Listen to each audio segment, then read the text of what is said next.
এনেকুৱা প্ৰেচিডেণ্ট সোমোৱাৰ পিছত এইখন বিদ্যালয়ৰ সভাপতি আদম খানে সোমোৱাৰ পিছত এইখন বিদ্যালয়ত অৰাজকতাৰ সৃষ্টি হৈছে।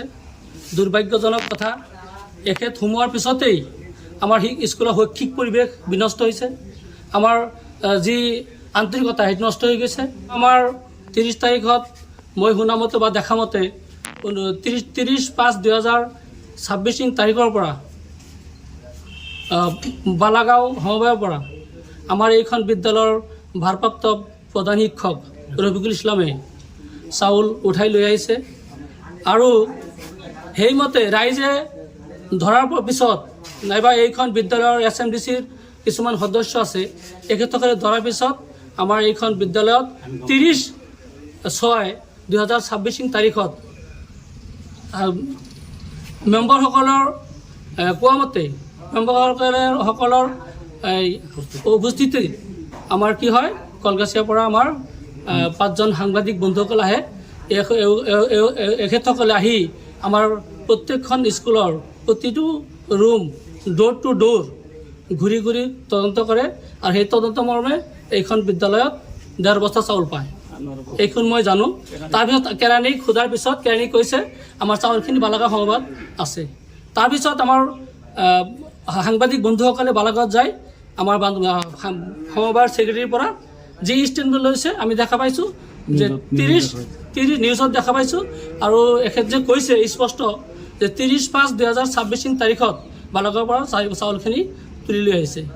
আচৰিত কথা হৈছে যে 30/5/2026 তাৰিখৰ পৰা চাউল ড্ৰ কৰিছে, আমাৰ স্কুলত একোৱেই নাছিল। 1.5 বস্তা চাউল আছে, মই নিজেই জানো।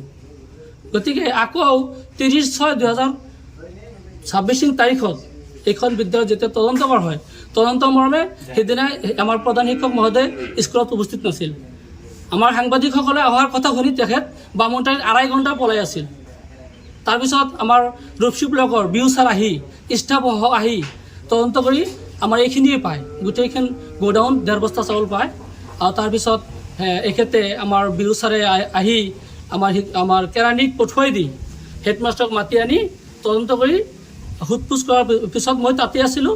সোধপোছ কৰাৰ ক্ষেত্ৰত এখেতে আমাৰ ভাৰপ্ৰাপ্ত প্ৰধান শিক্ষক মহোদয়ে কৈছে নাই, এইখিনি চাউল আমাৰ বালাগাঁও সমবায়ত আছে, গতিকে আমি খাটাং তাতে আছে, তাৰ পৰা আমি প্ৰয়োজন সাপেক্ষে চাউলখিনি আনিম। আচৰিত কথা হৈছে তাৰ পিছদিনা 1/7/2026 তাৰিখত হঠাৎকৈ ৰাতি চাউল 8 বস্তামান সোমাই দিছে। নহয়, নিউজত বাজি গ'ল। আৰু মই মোক দোষাৰোপ কৰিছে এইখন বিদ্যালয়ৰ SMDC এজন সদস্য আব্দুল আৱাল, SMDCৰ সভাপতি আদম খান আৰু এইখন বিদ্যালয়ৰ ভাৰপ্ৰাপ্ত প্ৰধান শিক্ষক ৰফিকুল ইছলাম খানে মই বোলে সাংবাদিক আনিছোঁ। আচৰিত কথা, এইখন বিদ্যালয়ৰ মই শুভাকাংক্ষী। মইতো ইয়াত ৰাজনীতি কৰিব অহা নাই, ইয়াত স্কুলৰ শৈক্ষিক পৰিৱেশ বিনষ্ট কৰিবলৈ অহা নাই। গতিকে মোৰ এইটো স্কুলৰ দৰত আছে, আমি স্কুল কৰিছোঁ, এওঁলোকে স্কুল কৰা নাই। এওঁলোকে হৈছে আমাৰ বিদ্যালয়ৰ এতিয়া যি ভাৰপ্ৰাপ্ত প্ৰধান শিক্ষক এই যে ষ্টাম্পক যেনেকৈ ইউজ কৰে তেনেকৈ হয়। এতিয়া কি বিচাৰে আপুনি? এতিয়া মই এই তদন্ত বিচাৰোঁ যে এবাৰ চাউল চুৰি কৰি বিক্ৰী কৰিছে, আকৌ চুৰি কৰি ক'ৰ পৰা আহিলে। এইটো দুখৰ বিষয় হৈছে আমাৰ স্কুলৰ শৈক্ষিক পৰিৱেশ যাতে বিনষ্ট নহয়। গতিকে মই এইখন আমাৰ স্থানীয় বিধায়ক সন্মানীয় শ্বেৰমানী ছাৰক মই আহ্বান জনাইছোঁ যে আমাৰ এইটো ন্যায্য তদন্ত কৰি এটা সূক্ষ্ম বিচাৰ দিব। আৰু আমাৰ বৰপেটাৰ আয়া ছাৰ এখেতক মই অনুৰোধ জনাইছোঁ। লগতে মই শুনিছোঁ যে আমাৰ দক্ষ এজন DC আহিছে আমাৰ বৰপেটা জিলাত, এখেতে খুব ভাল মানুহ, এখেতে আমাৰ এই তদন্ত কৰি আমাক সূক্ষ্ম এটা বিচাৰ দিব বুলি মই আশা ৰাখিছোঁ। কমিটিৰ লগত কোনো যোগাযোগ নাই। তাৰপিছত গোডাউনত চাউল অহা বুলি শুনা পালোঁ যে 30 তাৰিখত মানে চাউলটো উঠাইছে শুনা পালোঁ।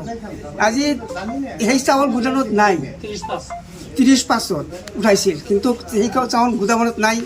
এতিয়া আমিও গ'লোঁ, আমাৰ সাংবাদিকো গৈছিল যে চাউলখিনি আছেনে নাই, 1.5 বস্তা চাউল আছিল গোটেই। আৰু পিছদিনা আৰু চাউল সোমাই দিলে। এইটো চাউল ক'ৰ পৰা আহিল এইটো আমাৰ বিচাৰ লাগে।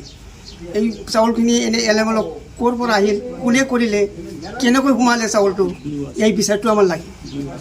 PO আহিছিল, সিও দেখা পাইছে, এতিয়া চাউলটোৰ বিচাৰ লাগে। এইটো আমাৰ কথা। চাউল আমাৰ তো মনে হয় চাউলটো বিক্ৰি কৰিছিল, বিক্ৰি কৰাৰ পিছত আকৌ মানে চাউলটো কিনি পেলাই ইয়াত আনিছে, এনেকুৱা সমস্যা হৈছে।